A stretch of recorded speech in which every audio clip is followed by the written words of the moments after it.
कि जो लोग डरते हैं कि भैया जब प्रीमियम गाड़ियां चलाओगे तो माइलेज नहीं देंगी, उसमें आपका खून पिएगी, तो ये सब जमाने गए, पुराने ज़माने वाली बातें थी जब बहुत पिया करती थी माइलेज। एक टैंक से मैंने अहमदाबाद किया है, एक टैंक में।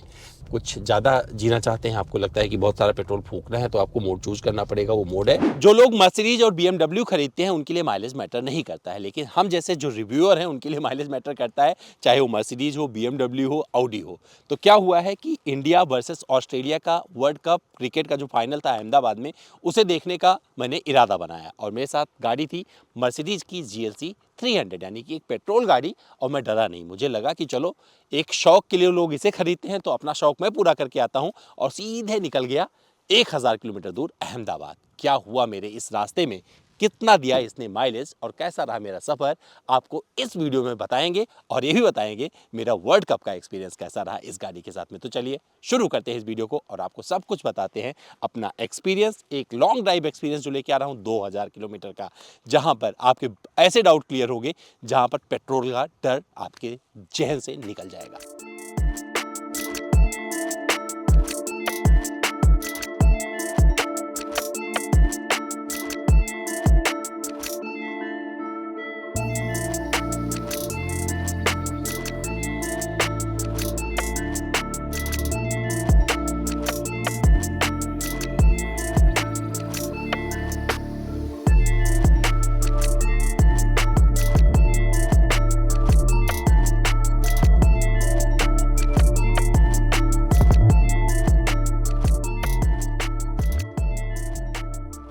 जब मैंने क्रिकेट वर्ल्ड कप फाइनल देखने का मन बनाया तो मेरे पास जो ऑप्शन थी गाड़ियों में, ब्रेजा खड़ी थी, मैग्नाइट तो ये तो ले जाने से रहा, तो ये तो मैं लेके जाने का सोचा भी नहीं।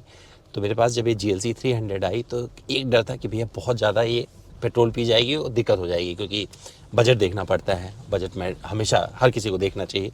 तो पर मुझे लगा कि भैया अगर मैं इतनी दूर जा रहा हूँ और मेरे पास ज़्यादा टाइम भी नहीं था, 15 घंटे की जर्नी थी अगर दिल्ली से बात करेंगे, तो मैंने कुछ सोचे समझे बगैर इसी को चुन लिया कि चलो इसे करके आएंगे। और जब मैं लेके निकला तो बहुत सारे मेरे परसेप्शन दूर हो गए, क्योंकि मैं 2000 किलोमीटर की ड्राइव, पूरी 2000 किलोमीटर की ड्राइव कंप्लीट की इस गाड़ी से। मतलब 20 किलोमीटर कम समझ लीजिए, 22 किलोमीटर में घर आ गया था मैं। और एक टैंक से मैंने अहमदाबाद किया है, एक टैंक में। तो शायद ये आपको अजीब लगेगा, लेकिन ऐसा मैंने किया है। और ये चीज़ मुझे इस गाड़ी से करने में बहुत मज़ेदार लगी, क्योंकि जो लोग डरते हैं कि भैया जब प्रीमियम गाड़ियां चलाओगे तो माइलेज नहीं देंगी, उसमें आपका खून पिएगी, तो ये सब जमाने गए, पुराने ज़माने वाली बातें थी जब बहुत पिया करती थी माइलेज।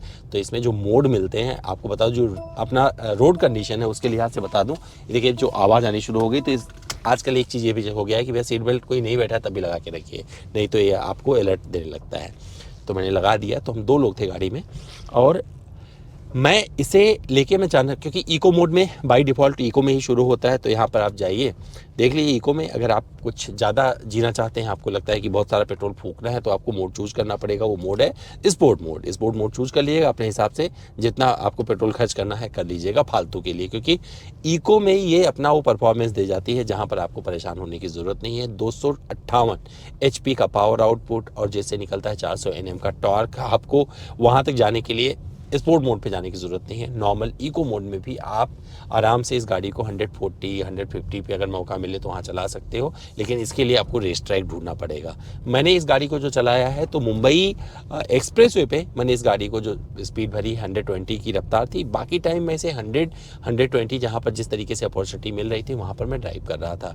मैं दिल्ली से जब शुरू हुआ था लगभग 10 बजे के आसपास मैंने शुरुआत की थी, 18 तारीख को, क्योंकि 19 को मैच था, और मैं एग्जैक्ट 11 बजे पहुंच गया था अहमदाबाद। और इस दौरान बहुत सारी चीज़ें इस गाड़ी की टेस्ट हो गई। एक तो सस्पेंशन के बारे में बस इतना ही बोलना चाहूँगा, ये ऐसी गाड़ी है जिसका सस्पेंशन इंडियन कंडीशन के हिसाब से ट्यून नहीं है। क्यों? क्योंकि यहाँ पर जो ऊबड़ खाबड़ रास्ते आते हैं वहाँ पर गाड़ी पूरी, मतलब अगर आराम से नहीं निकाली आपने तो पूरा झूला झूल जाओगे। तो इस में आपको ये प्रॉब्लम होने वाली, क्योंकि जो इस इंडियन रोड कंडीशन बना है जहाँ पर आपको ऊबड़ खाबड़ गड्ढे, फटाक से स्पीड ब्रेकर मिलेंगे, तो वहाँ पर आपको आराम से ही निकालना है गाड़ी, इसके अलावा कोई चारा नहीं है। अगर आपने फटाक से कूदाया तो आपको फील होगा, इस गाड़ी में बहुत ज़्यादा फील होगा, आप हर्ट हो जाओगे। इसलिए आराम से चलाइए। वेल पेव्ड रोड पर पता ही नहीं चलता, कई बार आप 140 पर चले जाते हो, पता नहीं चलता गाड़ी का बाहर क्या क्या हो रहा है, आवाज़ नहीं आती है। इसमें केबिन वेल इंसुलेटेड है, बढ़िया सीट मिलती है। बस सीट पर एक ही चीज़ लगता है कि भैया आप सर्दी में चला रहे हो तो गर्म कर लोगे, लेकिन ठंड कैसे करोगे जब गर्मी में चला रहे हो। तो वेंटिलेटेड सीट में ये वाला प्रॉब्लम यहाँ पर दिया गया है। स्टीयरिंग व्हील का फीडबैक काफ़ी अच्छा है और यहाँ पर आपको पैडल शिफ्टर भी मिल जाते हैं तो बहुत अच्छे से काम करते हैं। रात में लाइट की रोशनी बहुत परफेक्ट मिलती है तो वहाँ पर भी आपको कोई तकलीफ नहीं होती, बड़े आराम से आप ड्राइव करते चले जाइए, जो कि मैंने किया। तो यहाँ से जब शुरू किया था तो दिन के उजाले में निकले थे और ट्रैफिक मुझे काफ़ी मिला था, तो बम्पर टू बम्पर ट्रैफिक से लेके निकला। और वहाँ पर कई बार लगता है कि इसमें जो हाइब्रिड सिस्टम इन्होंने अपनाया हुआ है बहुत अच्छे से काम करता है और वो आपको 100% फील होने वाला है कहीं ना कहीं से, जब आप बहुत करीब से इस गाड़ी को जी रहे होंगे। एसी की कूलिंग की बात करें, हालांकि एसी का बहुत ज़्यादा अभी ज़रूरत नहीं क्योंकि सर्दियाँ आ गई हैं, बट फिर भी कूलिंग परफेक्टली ये देता रहता है, उसमें आपको परेशान होने की ज़रूरत नहीं है। ऑटो पे लगा दीजिए, अपने आप पूरा मैनेज कर लेता है। कोई गाड़ी आसपास से गुजर रही होती है तो 360 डिग्री इसका कैमरा जो इसमें मिलता है आपको चारों तरफ बताता रहता है कि क्या होने वाला है।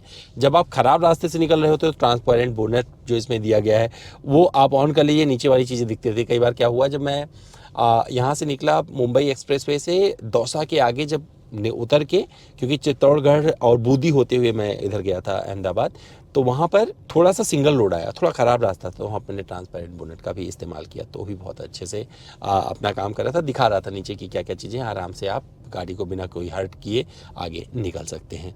तो ये सारी चीज़ें बहुत अच्छे से इसमें दी गई हैं, फीचर्स भर भर के दिए गए हैं, साउंड क्वालिटी लाजवाब रहती है, आप आराम से पहुंच सकते हैं, थकेंगे नहीं। सबसे अच्छी बात यही हुई कि जब मैं दोबारा, क्योंकि 100-150 किलोमीटर इस गाड़ी को मैंने सिंगल हाईवे पे चलाया, तो सिंगल में क्या क्या चीज़ें, क्योंकि पहले के ज़माने में सिंगल हाईवे ही हुआ करते थे, अब 4 लेन 6 लेन 8 लेन 16 लेन जो बन रहा है, तो अब ये शुरुआत हुआ है, लेकिन पहले के ज़माने में ऐसा नहीं था। तो वहाँ पे आपको बता दूँ, ये कहीं से भी आपको प्रॉब्लम नहीं देती है, आराम से आप एक कॉन्फिडेंस के साथ में ओवरटेक भी कर पाते हैं और फटाक फटाक स्पीड पर निकल जाते हैं। जहाँ पर ज़रूरत पड़ती है ब्रेकिंग बाइट्स अच्छे से मिल जाते हैं, तो ये लगता है कि लॉन्ग ड्राइव के हिसाब से परफेक्ट गाड़ी है। और वहाँ पर आप जो उसका कॉम्पिटिशन है, अगर उसे कंपेयर करके देखेंगे तो आपको समझ में आ जाएगा अमित द्विवेदी को मर्सिडीज़ की गाड़ियाँ क्यों पसंद है।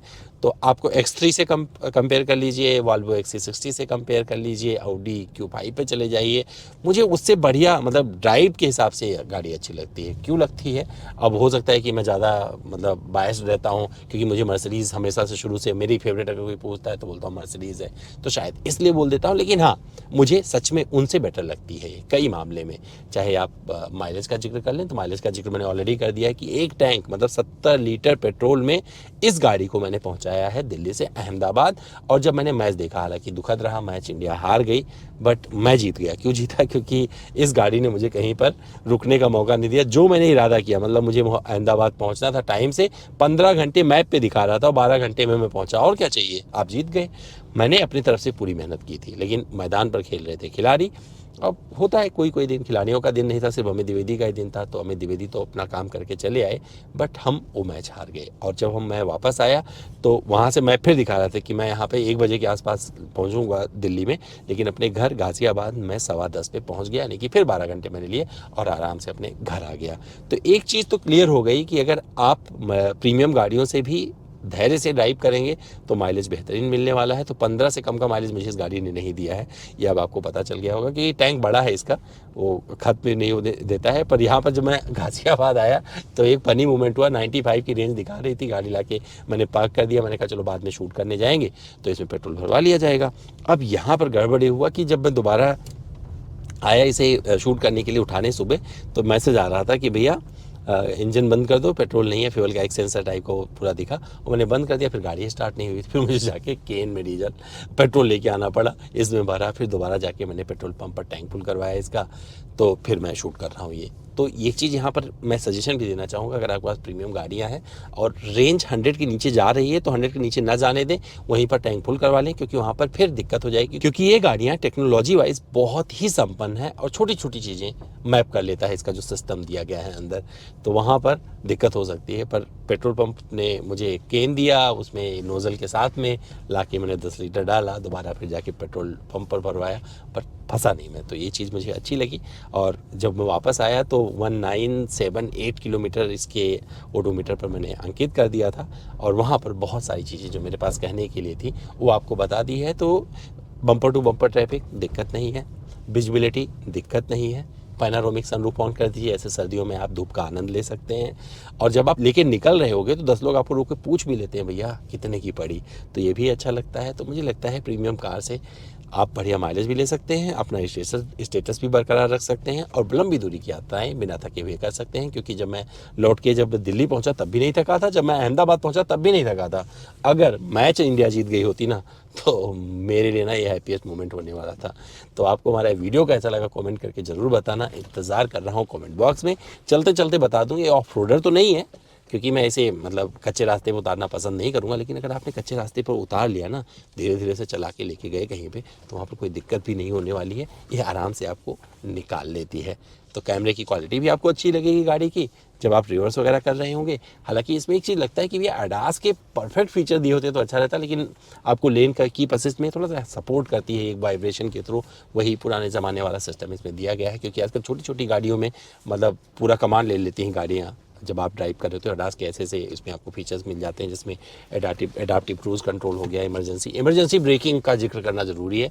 क्योंकि अगर आपने इसको बंद नहीं किया, यहाँ पर आके जाके गाड़ी में सेटिंग पे आपने अगर इसका कोलिजन अवॉइडेंस को ऑफ नहीं किया, जो कि आप गाड़ी खड़ी होने पे या कम स्पीड पे 10-12 की स्पीड पर ही बंद कर सकते हैं, तो दिक्कत हो सकती है। क्योंकि ये गाड़ी कई बार बीच में अगर आप कुछ खतरा दिखता है वहीं पे ब्रेक लगा देती है और पीछे कोई आया बंदा आपसे हिट कर गया तो वहाँ पे दिक्कत हो जाएगी। तो मैं रिक्वेस्ट करूँगा, अगर आप ये गाड़ी खरीद रहे हैं तो ये वाले मतलब मर्सिडीज़ की हर गाड़ी में बाय डिफ़ॉल्ट जब आप स्टार्ट करेंगे तो आपको ये काम करना है, ये गांठ बांध लीजिए, क्योंकि यहाँ पर दिक्कत हो सकती है। क्योंकि इंडियन रोड कंडीशन के हिसाब से इमरजेंसी ब्रेकिंग मुझे एक चीज़ सही नहीं लगती है। तो आपको हमारा ये वीडियो कैसा लगा कमेंट करके ज़रूर बताना, इंतज़ार कर रहे हैं कमेंट बॉक्स में। चलते चलते ये भी बोल दूँ, पीछे वाली सीट पर भी आपको अच्छा कंफर्ट ऑफर करती है गाड़ी। तो कंफर्ट के लिहाज से आपको परेशान नहीं करेगी और मनोरंजन के हिसाब से भी आप दुखी नहीं होगे, और माइलेज के हिसाब से तो कोई दुखी होने वाली ज़रूरत बात है ही नहीं है। क्योंकि 140 लीटर पेट्रोल में मैंने दूरी तय की है 2000 किलोमीटर, माइलेज आप कैलकुलेट कर लीजिएगा। तो चलिए अब आपकी बारी है कमेंट करके बताने की हमारा वीडियो कैसा लगा।